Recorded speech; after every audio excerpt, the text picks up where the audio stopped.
It was a cold and dreary night when Ben decided to take the back roads home. The highway, which he usually took, was closed for repairs, and the GPS on his phone had already led him to two dead ends. Frustrated, he opted for the narrow, winding roads that cut through the woods. It wasn't his first choice, but he just wanted to get home, and these roads would eventually lead him to the main road, where he could make his way back to his apartment in the city. The road was desolate, shrouded in fog that clung to the trees like a damp blanket. Ben squinted through the windshield, his headlights barely piercing the thick mist. It was quiet. Too quiet. No sounds of crickets or owls, just the low hum of his car engine. After about an hour of driving in the seemingly endless labyrinth of back roads, Ben saw a figure on the side of the road, illuminated by his headlights. At first, he thought it might be a trick of the light or a reflection in the fog, but as he got closer, he realized it was a person, a hitchhiker. The man wore a long coat, patched and worn, and a wide-brimmed hat that cast a shadow over his face. He stood with his thumb out, motionless, staring at Ben's car as it approached. Ben's first instinct was to keep driving. After all, picking up hitchhikers was never a good idea, especially not in the middle of nowhere. At night, with the fog so thick, it felt like a presence. But something made him slow down. Maybe it was the way the man stood there, as if he had been waiting just for him, or perhaps it was the gnawing sense of unease that made Ben feel he shouldn't leave the man out here alone. Ben pulled over, the tires crunching on the gravel shoulder. He rolled down the passenger window and leaned over. "Need a lift," he called out, trying to keep his voice steady. The man stepped forward, his movements slow and deliberate. He peered into the car, and for a moment, Ben saw his face. A pale, thin visage with eyes that seemed too large for his gaunt features. A faint, almost unnatural smile spread across the man's lips. "Thank you," the hitchhiker said in a voice that was strangely melodic, yet it sent a chill down Ben's spine. "I was beginning to think no one would come this way." Ben forced a smile. "Lucky for you, I guess. Where are you headed?" The hitchhiker opened the passenger door and climbed in, the old leather of his coat creaking. He carried a small satchel, worn and faded, which he placed on his lap. "Anywhere you can take me," the hitchhiker replied, still smiling. "But I do have a place in mind, if you're willing to go a little out of your way." Ben hesitated. How far out of the way are we talking? "Not far," the hitchhiker assured him, reaching into his satchel. "I have a map, you see. It leads to a place not many know about. A hidden place, if you will. They say there's treasure there." Ben chuckled nervously. "Treasure, huh? Like gold or something?" "Something like that," the hitchhiker said, pulling out a piece of old parchment. "It's a treasure beyond imagination." He unfolded the map and spread it out on the dashboard. Ben glanced at it and frowned. It was unlike any map he had ever seen, covered in strange symbols and markings that seemed to shift and change as he looked at them. The ink was dark, almost like it was still wet, and the paper was brittle, as if it would crumble if touched too roughly. "What kind of map is this?" Ben asked, trying to make sense of the bizarre drawings. "A special one," the hitchhiker said, his voice almost a whisper. "It will take us where we need to go." Ben looked at the hitchhiker, then back at the map. Something about this didn't feel right, but curiosity was getting the better of him. He had always been drawn to the strange and mysterious, and this seemed like an adventure, albeit a weird one. "All right," Ben said, putting the car back into gear. "Let's see where this takes us." The hitchhiker's smile widened, and Ben felt a slight unease settle in his stomach. He followed the directions the man gave, turning onto a narrower road that wound deeper into the forest. The trees grew taller and denser, their gnarled branches reaching out like skeletal fingers.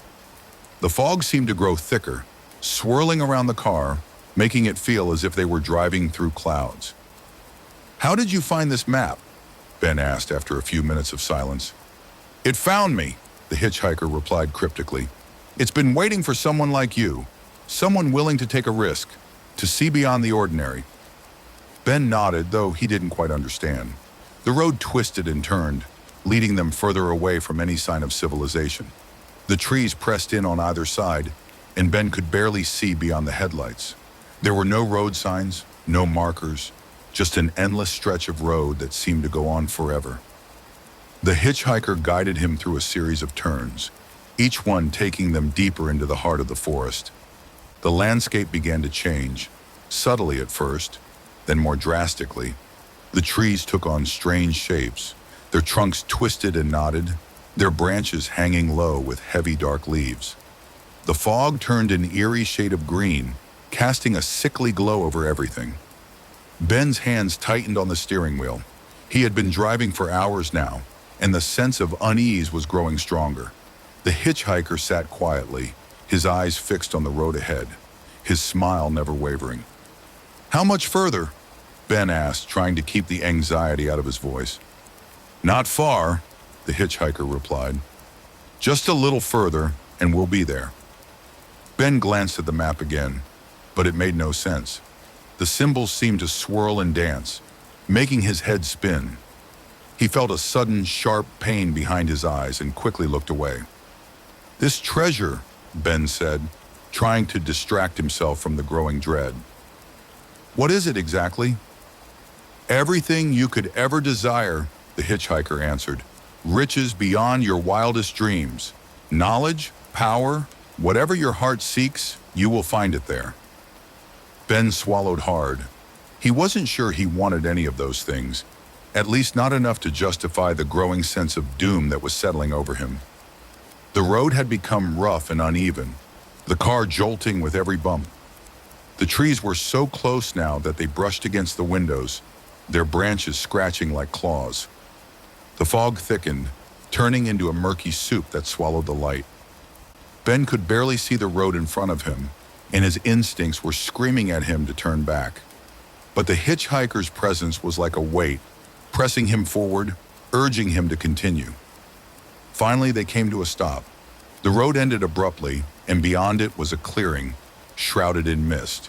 The hitchhiker reached over and turned off the car's engine, plunging them into silence.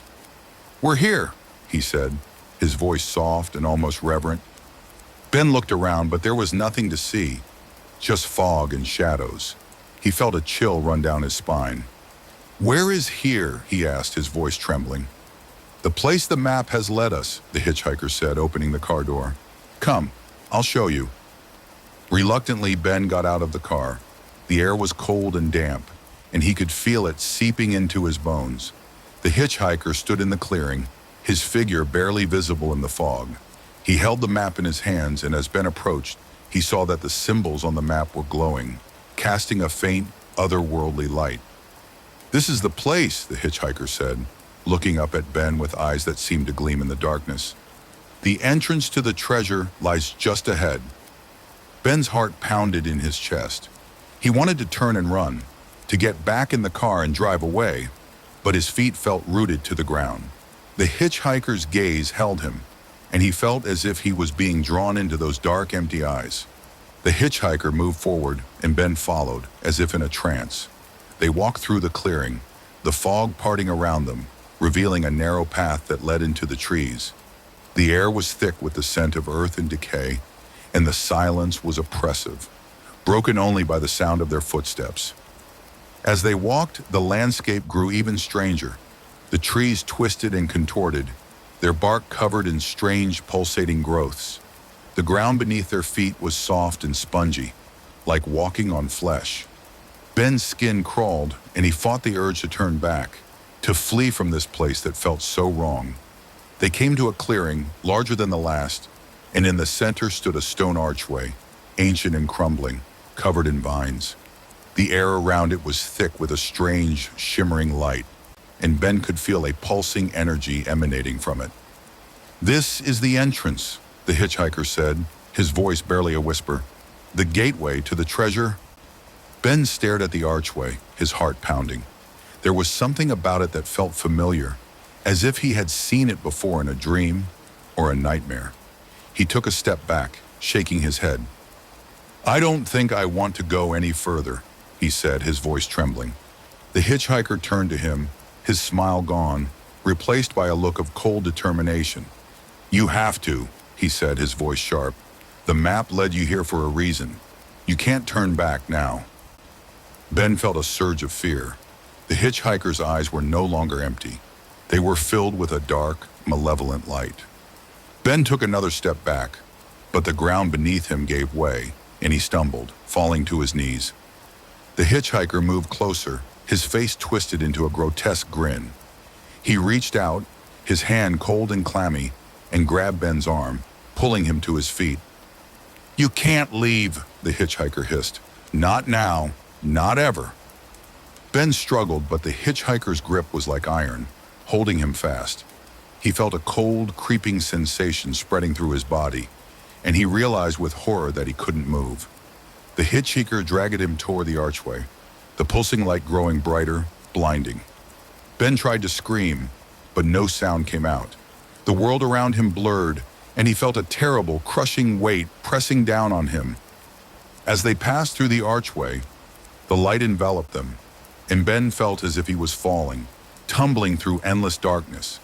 He saw flashes of strange alien landscapes, twisted forests, barren deserts, cities of impossible architecture. He heard voices, whispers in a language he didn't understand, and he felt the cold touch of unseen hands. And then, as suddenly as it had begun, it was over. Ben found himself standing in a vast, empty space, the air cold and still.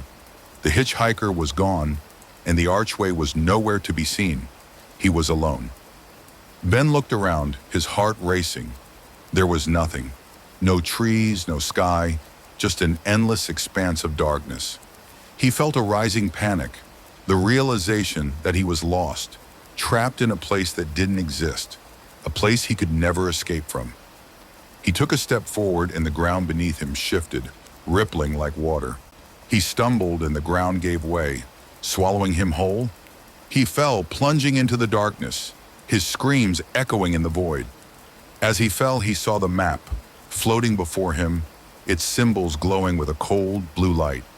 The lines shifted and changed, forming new patterns, new paths.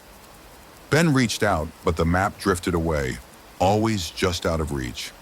He fell for what felt like an eternity, the darkness closing in around him, suffocating.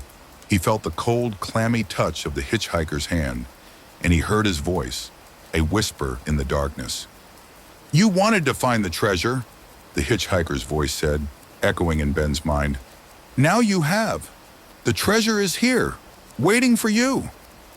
Ben's vision blurred, and he felt a sharp pain in his chest, a crushing weight that pressed down on him, squeezing the life out of him. He gasped for breath, but the air was cold and thin, and he felt his consciousness slipping away. As the darkness closed in, he saw the map one last time, its symbols glowing with a blinding light. The lines twisted and turned, forming a labyrinth of impossible paths, leading to places that no one could ever reach. And then, there was nothing.